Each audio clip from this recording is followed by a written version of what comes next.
Movie opening లోనే తన husband ఏమయ్యాడంటూ ఒక పాపను తీసుకొని వచ్చిన ఒక లేడీ విలన్ ఇంటి ముందు కూర్చొని తన హస్బెండ్ వచ్చేదాకా ఇక్కడి నుంచి కదలని విలన్ వాళ్ళ ఫ్యామిలీని బెదిరిస్తూ ఉంటుంది. ఆ బయటే ఉన్న విలన్ కొడుకు ఇదంతా చూస్తూ తన మాటలు వింటూ వింటూ ఏంటి ఎక్కువ మాట్లాడుతున్నావని సడన్ గా ఒకసారి కోపం వచ్చి తన కొట్టడం స్టార్ట్ చేస్తాడు. ఇక దాంతో విలన్ వాళ్ళ ఫ్యామిలీ అందరూ వచ్చి అతన్ని ఆపి ఆ లేడీని అక్కడి నుంచి పంపించేస్తారు. ఈ విలన్ ఫ్యామిలీలో ఈ మెయిన్ విలన్ వచ్చేసి 30 years ఇండస్ట్రీ ఉన్నాడు కదా పృథ్వీ, అతను మెయిన్ విలన్ మూవీలో. వాళ్ళ ఫ్యామిలీ అందరికి ఏదైనా సరే కోర్టులో తేల్చుకుందాం, ఈ విషయం ఎక్కడితో వదిలేసేయండి అని అందరినీ ఆపేస్తాడు. ఇంకక్కడి నుంచి సీన్ అనేది పోలీస్ స్టేషన్ షిఫ్ట్ అవుతుంది.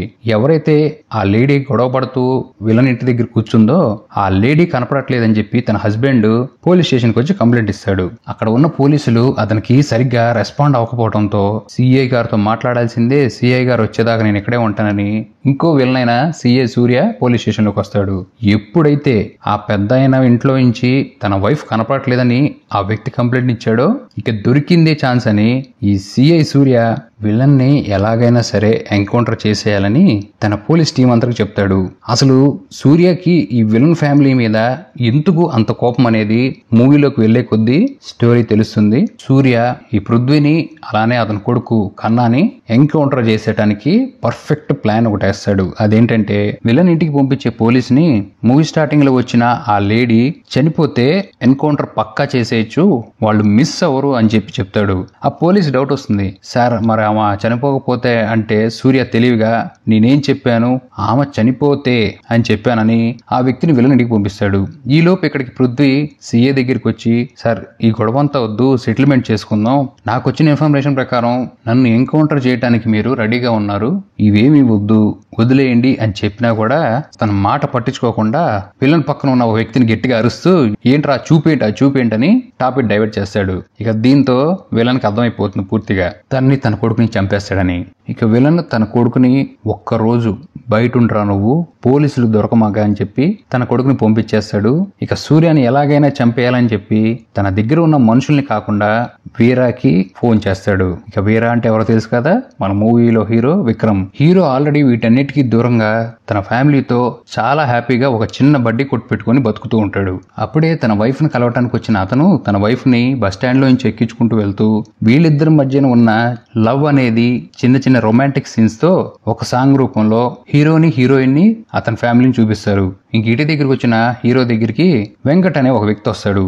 ఈ వెంకట్ గుర్తు పెట్టుకోండి, ఇతను మూవీ అంతా ఉంటాడు లాస్ట్ దాకా. ఈ వెంకట్ విలన్ కి రైట్ హ్యాండ్, అతన్ని పెద్దనానా అని పిలుస్తూ ఉంటాడు. వెంకట్ వచ్చి అన్నా బాగున్నావా అని అడిగి నిన్ను కలవటానికి పెద్ద ఆయన వచ్చాడు, డాబా మీద ఉన్నాడు, పద మాట్లాడదామని తీసుకెళ్తాడు. ఇక విలన్ జరిగిందంతా చెప్పి ఎలాగైనా సరే నువ్వే నాకు సాయం చేయరా, సీఐని చంపేయాల్సిందే ప్లీజ్ రా అంటూ ఉన్నా హీరో నేను ఇవన్నీ మర్చిపోయాను, మళ్ళీ నన్ను వీటిలోకి లాగద్దు, నేను చేయలేని ఇక్కడి నుంచి వెళ్ళిపోండి అన్నా సరే పృథ్వీ విక్రమ్ కాళ్ళు పట్టుకొని ఏడ్చి మరీ ఎలాగైనా సరే ఒప్పిస్తాడు. ఇక ఎస్ఐ సూర్య చాలా తెలివిగా ఒక డమ్మీ శవం విలన్ ఇంట్లో దొరికిందని కేసు బుక్ చేసేసి విలన్ కొడుకుని అరెస్ట్ చేసి ఎన్కౌంటర్ చేయాలని ప్లాన్ ఫిక్స్ చేసేస్తాడు. విలన్ కొడుకు ఒక రైస్ మిల్ లో ఉన్నాడని పోలీసులకు ఇన్ఫర్మేషన్ రావడంతో వాళ్ళ చుట్టూ రౌండప్ చేసి అతన్ని పట్టుకోవడానికి వెళ్తారు. ఇదే టైంలో హీరో ఆ రైస్ మిల్ కి కొంత దూరంలో ఎవ్వరూ లేని ప్లేస్ లో ఏకంగా ల్యాండ్ మైన్స్ ని పెట్టేస్తాడు. ఎంత జాగ్రత్తగా పెట్టాడో అంతే జాగ్రత్తగా వాటిని తీయాల్సి వచ్చింది. ఎందుకంటే ఆ ల్యాండ్ మైన్స్ అన్ని పేలే టైంకి హీరోతో పాటు వచ్చిన ఈ వెంకట్ అనే వ్యక్తి ఫిట్స్ వచ్చి పడిపోతాడు. అంతేకాదు అతను ఆ పడిపోవటం కరెక్ట్ గా ల్యాండ్ మైన్స్ కి టచ్ అవుతాడేమో అన్న దగ్గరలో పడిపోతే హీరో అతన్ని కాపాడుతాడు. అలా అతన్ని కాపాడుతూ హీరో ఆగిపోవడంతో ఈలోపు ఈ పోలీస్ జీప్ రావడం వెళ్ళిపోవడం జరుగుతుంది. సూర్య మిస్ అయిపోతాడు. ఇదే విషయం విలన్ చెప్పడంతో వాడు ఫిట్స్ వచ్చి పోయేవాడు, వాడి కోసం ఎందుకు ప్లాన్ ని ఆపేశావని చెప్పి ఇంకా సీరియస్ అయ్యి విలను తన కొడుకు ఇద్దరు కలిసి నువ్వు ఏం తేడా చేసినా సరే మీ ఫ్యామిలీ జాతరలో ఉంది కదా, మేము కూడా అక్కడే ఉన్నాం, మా మనుషులు మీ ఫ్యామిలీ చుట్టూ తిరుగుతున్నారు, నువ్వు గనక పోలీసుని చంపకపోతే మీ ఫ్యామిలీ చనిపోతారని చెప్పి గట్టిగా వార్నింగ్ ఇస్తారు. హీరో ఒక మాస్టర్ ప్లాన్ వేస్తాడు. అది కన్ఫర్మ్ చేసుకోవడానికి తను ఆ పోలీసులు కనపడకుండా జాతరలోకి వెళ్లి తన ఫ్యామిలీని చూస్తాడు. ఈ విలన్ అన్నట్టుగానే ఫ్యామిలీ చుట్టూ ఈ విలన్ మనుషులు తిరుగుతూ ఉంటారు. అలానే ఆ పోలీస్ కూడా ఆ జాతరలోనే ఉంటాడు. ఇక్కడ విలను ఒక ఐడియా ఇస్తాడు అనమాట హీరోకి.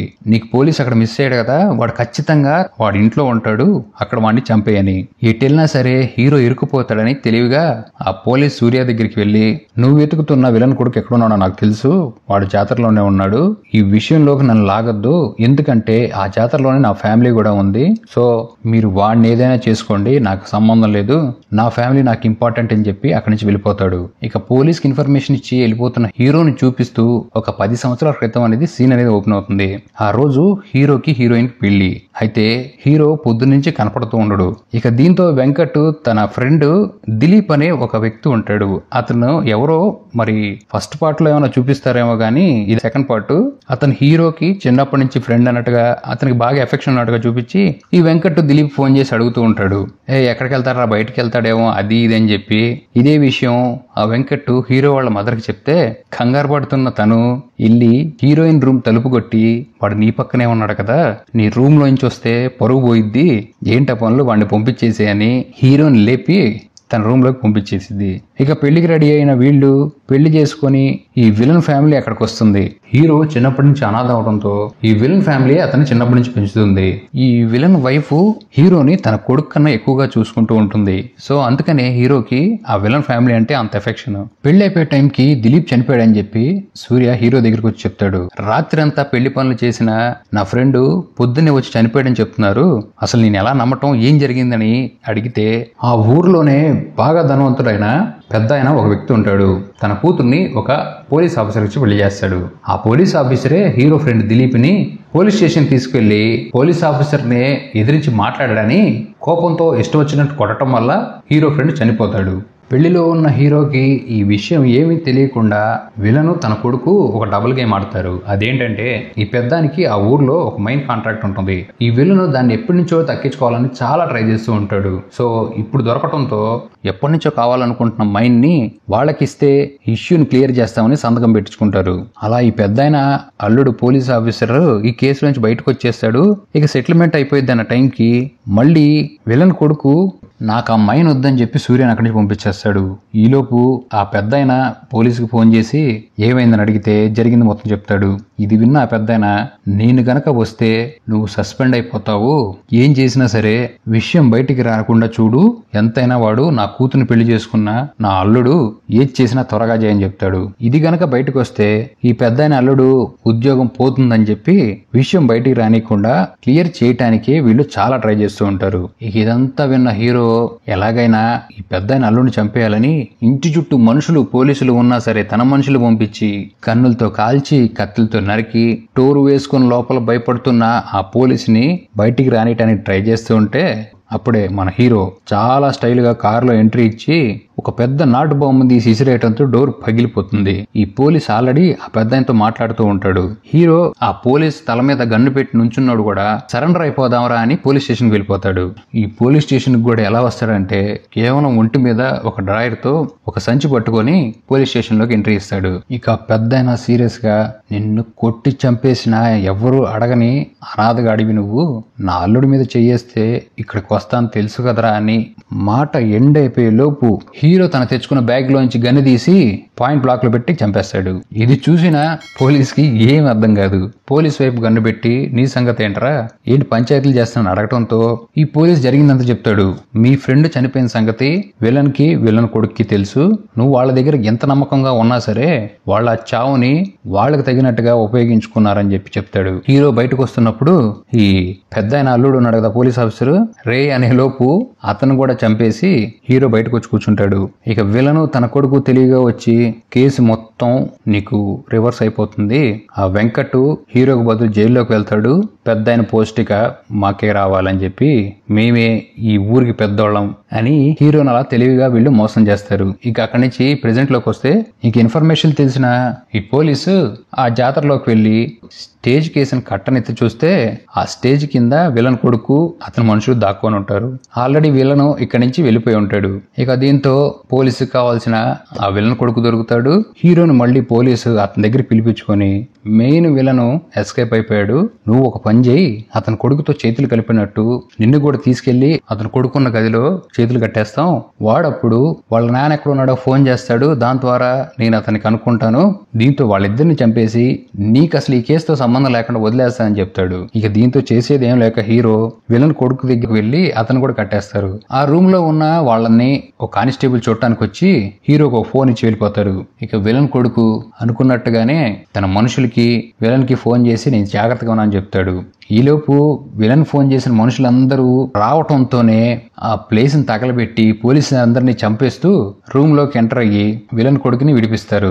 ఇక్కడ ఏం జరుగుతుందంటే విలన్ కొడుకు దొరికిపోవటానికి తనతో పాటు ఉన్న ముగ్గురే కారణం అని, హీరోకి ఏం సంబంధం లేదు, వాడు ఎక్కడో బయట ఉన్నాడని చెప్పి ఆ ముగ్గురిని విలన్ కొడుకు చంపేస్తాడు. అక్కడి నుంచి బయటకు వచ్చిన విలన్ కొడుకు ఈ ఎస్ఐ సూర్య ఎక్కడ ఉన్నాడో వాడిని చంపాలని చెప్పి తన చుట్టూ ఉన్న పోలీసులందరినీ చంపేసి అతని కోసం వెతుకుతూ ఉంటే హీరో మాత్రం ఆల్రెడీ పోలీస్ సైడ్ ఉన్నాడు కాబట్టి ఎవరికి తెలియకుండా జాగ్రత్తగా పోలీసుని కూడా చంపకుండా ఈ ఎస్ఐ దగ్గరికి వెళ్తాడు. అప్పటికే తన చేతికి బుల్లెట్ ఖాయమయ్యి రక్తం కారుతూ ఉంటే ఈ పోలీస్ మాత్రం హీరో వెళ్ళిపోతున్నా సరే వినకుండా నువ్వు గనక ఇక్కడి నుంచి వెళ్ళిపోతే నువ్వు కూడా ఈ కేసులోకి ఇరుక్కుంటావు, నన్ను కాపాడి బయటికి పంపిస్తే నీకేం అవ్వదని చెప్పి మళ్ళీ హీరోని బెదిరిస్తాడు. హీరో తెలివిగా అక్కడి నుంచి ఆ పోలీసుని తప్పిస్తాడు. కానీ ఈలోపు వాళ్ళ దరిద్రం కొద్దీ వాళ్ళు వెళ్తున్న కారు కూడా బాంబ్ బ్లాస్ట్ అయ్యి ఈ పోలీస్ బయటకు వస్తాడు. ఇక ఈ విలన్ కొడుకు ఆ పోలీసుని పట్టుకొని పోలీస్ డిపార్ట్మెంట్ తో ఒక పెద్ద డీల్ మాట్లాడుకోవడానికి ఈ ఎస్ఐని కనుక వదలాలంటే వీళ్ళకి కావాల్సిన పని చెయ్యాలి అని ఆ పోలీస్ ని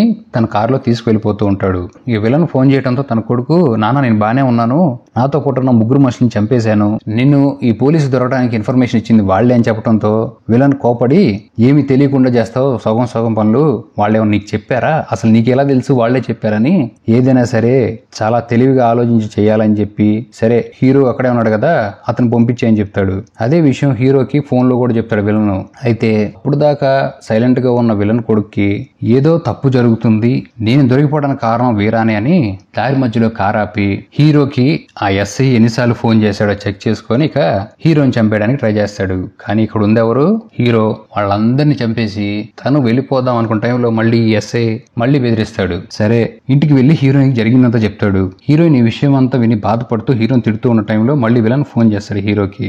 తను తన ఫ్యామిలీ మొత్తం వాళ్ళ ఇంటికి వస్తున్నాను, ఎటు నా కొడుకు ఎక్కడున్నాడో నీకు తెలుసు, వాళ్ళందరినీ నీ దగ్గర సేఫ్ గా పెట్టి నా కొడుకుని తీసుకొద్దామని చెప్తాడు.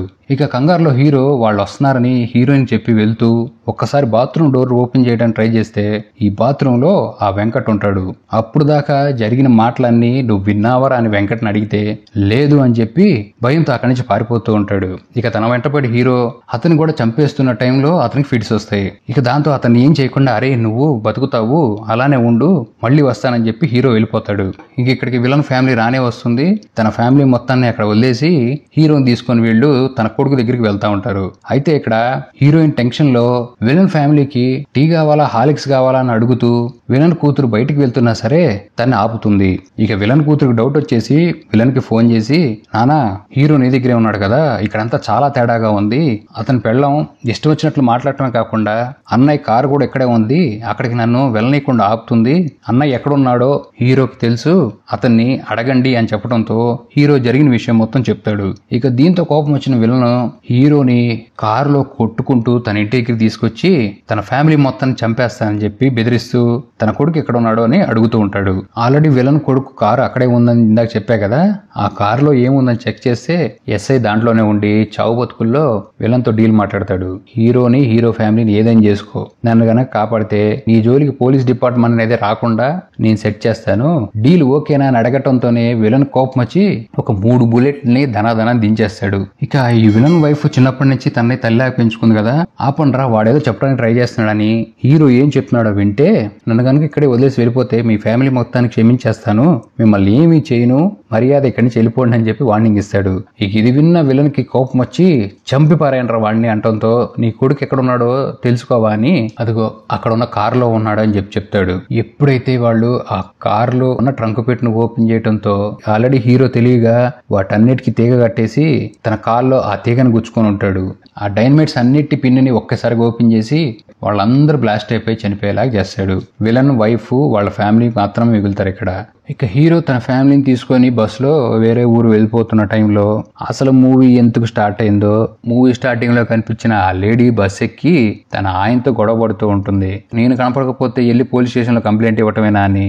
ఈ హస్బెండ్ ఏమో నువ్వు పెద్ద ఇంటికి వెళ్ళి గంట అయిపోయింది, మరి నీ ఫోన్ కూడా స్విచ్ ఆఫ్ అయింది, వాళ్ళు నిన్నేదో చేశారని చెప్పి ఇదంతా జరిగింది అనుకోవడంతో మూవీ అనేది ఎండ్ అయిపోతుంది. Thanks for watching.